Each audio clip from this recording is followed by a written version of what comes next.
అదే RTV app వార్తల్ని క్షణాల్లో చదివే అవకాశం ఉంటుంది. ఒక న్యూస్ పేపర్, ఒక టెలివిజన్ ఛానల్ మీ చేతుల్లో ఎప్పుడు ఉంటాయి. 3 రోజుల క్రితం సాయంత్రం 5-5:30 మధ్యలో నేను కోర్టులో ఉండగా మా అబ్బాయి ఫ్రెండ్ నాకు ఫోన్ చేసినాడు. సార్, మీ అబ్బాయిని రాజీవ్ పార్క్ దగ్గర ఒంటౌన్ ఎస్ఐ మధుసూదన్ రెడ్డి బాగా కొట్టినాడు సార్. మీ అబ్బాయి సొమ్మసిల్లి కింద పడి ఉన్నాడు సార్. ఎక్కడుండవు సార్, నువ్వు అర్జెంటుగా రా అని నాకు ఫోన్ చేసినాడు.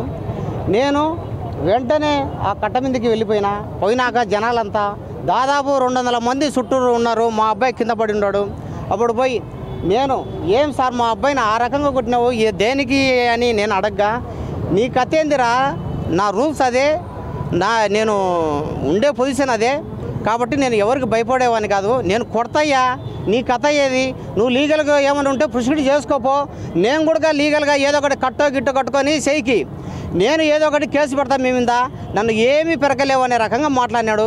నేను ఎస్సీ కాబట్టి ఆయన వల్గర్గా ఒక చిన్న చూపుగా ఒక లాయర్గా ఉండే కానీ ఒక జీపీగా నేను ఈ జిల్లా కోర్టు జీపీగా పనిచేసిన ఆయన నాకు తెలుసు గతం నుండి కూడా.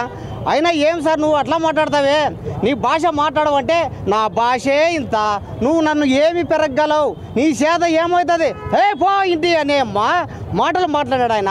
నాకు ఎక్కడ రెస్పాన్స్ లే. నేను ఒక ఎస్సీవాని కాబట్టి ఒక చిన్న చూపుగా ఒక ఎస్సీకి సంబంధించిన వాళ్ళు మీ పొజిషన్ ఇంతే అనే రకంగా మాట్లాడాడు ఆయన భాష చూస్తే.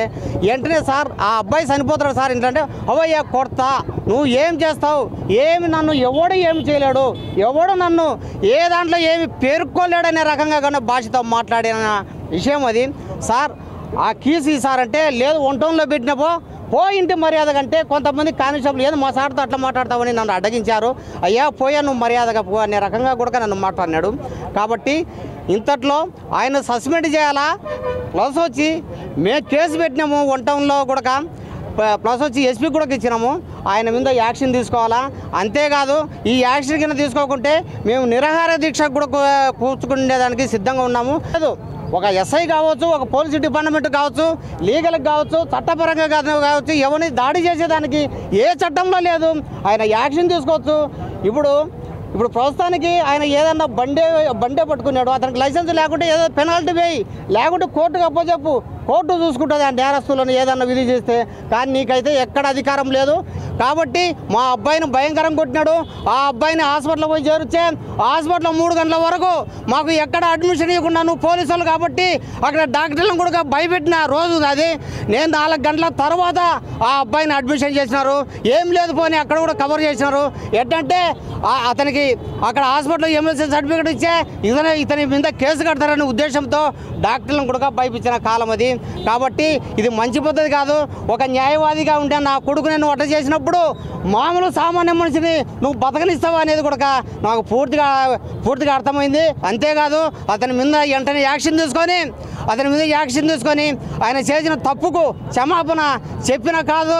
కాబట్టి అతని మీద కేసు పెట్టి లీగల్గా ప్రొసీడ్ అయితే మాకు మంచిదని మా ఎస్సీ ఎస్టీ మైనార్టీ లీగల్ తరఫున అడ్వకేట్స్ తరఫున కూడా మేము 2 చేతులు ఎత్తి మేము దండం పెడతామని నేను మనస్ఫూర్తిగా మీకు తెలియజేస్తున్నాను. మరిన్ని వీడియోస్ కోసం ఛానల్ ని సబ్స్క్రైబ్ చేయండి, లేటెస్ట్ అప్డేట్స్ కోసం వాట్సాప్ ఛానల్ ని ఫాలో చేయండి, అండ్ లింక్ డిస్క్రిప్షన్ లో ఉంది.